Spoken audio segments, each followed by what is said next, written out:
আজি মই বিলাহীৰ চচ বনাব ওলাইছোঁ। তাৰ বাবে মই এয়া ডাঙৰ বিলাহী কেইটামান আৰু কণ বিলাহী কেইটামান লৈ লৈছোঁ। একেলগে চচ বনাম মই এইখিনিৰে।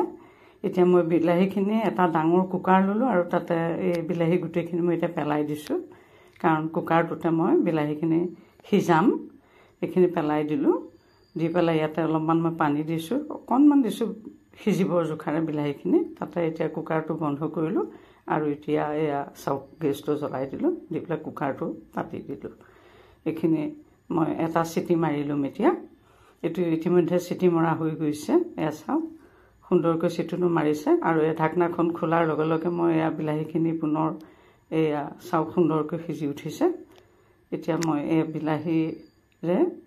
বিলাহীখিনি ক্ৰমান্বয়ে উলিয়াম আৰু ওপৰৰ ছালটো হাতেৰে টানি ক্ৰমান্বয়ে বাহিৰ কৰি দিম। বিলাহীখিনি সিজোৱাৰ লগে লগে ওপৰৰ ছালটো এৰুৱাবলৈ বহুত সহজ হয়। এয়া দেখিছেনে? এনেদৰে মই গোটেইখিনি উলিয়াই ল'ম, ছালখিনি আঁতৰাই ল'ম। লৈ পেলাই এইখিনি চাওক কি সুন্দৰকৈ এৰাই গৈছে। এতিয়া মই গ্ৰেণ্ড মিক্সাৰত দি গোটেইখিনি সিজোৱা বিলাহীখিনি মই কেইবাবাৰো এনেকৈ অলপ অলপকৈ দি পেলাই মই পেষ্ট কৰি ল'ম, যাতে সুন্দৰকৈ পেষ্ট হয়। এয়া চাওক দিছোঁ। দি পেলাই এতিয়া এইখিনি মই গ্ৰেণ্ড মেচিনত এয়া পিচি ল'লোঁ। গোটেইখিনি পিচা হৈ গ'ল। এইখিনি চাওক শেষৰখিনিও ঢালি দিছোঁ বৰ্তমান। এয়া চাওক এতিয়া মই এইখিনি চাওকচোন, এয়া এটা মগত মই এতিয়া মগেৰে এই চেকনিত দি পেলাই মই চৰি এটাতে এই ৰসখিনি গোটেইখিনি চেকি ল'ম, কিয়নো ইয়াত গুটি বা ছাল থাকিব। গতিকে সেইখিনিত মই চচত দিব নোৱাৰিম। সেইকাৰণে আপোনালোকেও বনালে তেনেকৈয়ে কৰিব, চেকি ল'ব। গুটিখিনি বিশেষকৈ গুটিখিনি ওপৰতে চেকনিৰ ওপৰত ৰৈ যাব। এয়া চাওক চেকি লৈছোঁ। আৰু সৰকি নোযোৱাখিনি চামুচ বা হেতা এখনেৰে লৰাই দিলে সহজতে চেকা যায়। এয়া অতি সহজতে চাওক সুন্দৰকৈ চেকা গৈ আছে, তললৈ পৰি গৈ আছে। ঠিক এনেধৰণে মই গোটেইখিনি চেকি ল'লোঁ। এয়া গুটি আৰু সীতা সেইখিনি ৰ'ল, তাৰ বাহিৰে বাকী গোটেইখিনি চেকনিৰ তলেৰে পাৰ হৈয়ে গ'ল। এয়া চাওক ইমানখিনি হ'ল। এতিয়া মই এইখিনি জুখিম কিমান হয়। চাওক এই মগটোৰে জুখি ল'ম, যিহেতু ৰস সৰহ হৈছে, গতিকে মগটোৰে জুখিলে মোৰ সুবিধা হ'ব। সেইটো কাৰণে জুখি ল'লোঁ। এয়া এমগ হৈছে বৰ্তমান। আৰু কিমান হয় দেখা যাওক। ইয়াৰ ইকুৱেল পৰিমাণত চেনি দিব লাগিব, সেয়ে জুখি ল'বলগীয়া হয়। কিমান হয় ৰসটো জুখি ল'লেহে সেইমতে আপুনি চেনি জোখত দিলেহে চচটো পাৰফেক্ট হ'ব। এইখিনি জোখটোৰ লগত বহুত কথা হয়। এয়া প্ৰায় এমগ নহয়, অলপমান কম, তাৰমানে দুমগ হ'লে অলপমান কম। গতিকে চেনি মই যিমানেই দিম, এমগ দিলোঁ আৰু বাকী আধা মগতকৈ অলপ বেছি চেনি দি দিলোঁ। এয়া ডালচেনি দিলোঁ, এয়া লং দিলোঁ, এয়া ইলাচি দিলোঁ, এয়া চিলি পাউডাৰ অলপ দি দিলোঁ, চিলি পাউডাৰ অলপমান দিলোঁ জ্বলা হ'বৰ কাৰণে, আৰু এয়া নিমখ অলপ দি দিছোঁ সোৱাদ অনুযায়ী।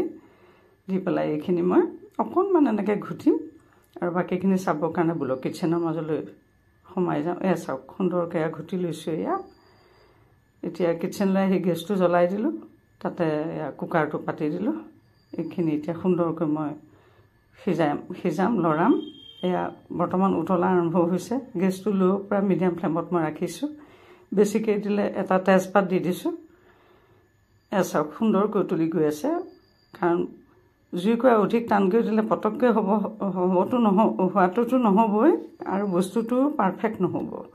গতিকে গেছটো কমকৈ দি এনেকৈ হাত নোৰোৱাকৈ লৰাব লাগিব। এয়া চাওক ভালেখিনি সময়ে লাগে কিন্তু এনেকৈ কৰোঁতে, তথাপি জুইকুৰা আপোনালোকেও বেছিকৈ নিদিব। এয়া চাওক ক্ৰমান্বয়ে ডাঠ হৈ গৈ আছে। চাওক ডাঠ হৈ গৈ আছে, কালাৰটো দেখিছেনে কিমান সুন্দৰ হৈ গৈছে, আৰু গোন্ধটোৱেও একে মূলমলাই গৈছে। এয়া চাওক কিমান সুন্দৰ। আপোনালোক যদি মোৰ চেনেলটোৰ প্ৰথমবাৰ আহিছে তেতিয়া ছাবস্ক্ৰাইব মাৰি এইটো যে টেষ্টি কিটচেন লাইকছ কমেণ্টছ কৰিব দেই। এয়া চাওক কি সুন্দৰকৈ হৈ গৈ আছে। এয়া ক্ৰমান্বয়ে ডাঠ হৈ গৈছে। এয়া চাওক আৰু অখন্তপৰ লাগে। এয়া চাওক, কাৰণ সঠিক হ'লেহে বস্তুটো সঠিক হ'ব আৰু বহু দিনলৈ সাঁচি ৰাখি খাই থাকিব পাৰিব। অফ ছিজনতো বিলাহী খাব পাৰিব। বিলাহীৰ দাম সময়ত গৈ 100 টকাৰ ওপৰত হয়গৈ। গতিকে এতিয়া বিলাহীৰ কেজি খুব বেছি 5 টকা 10 টকা নহয় জানো।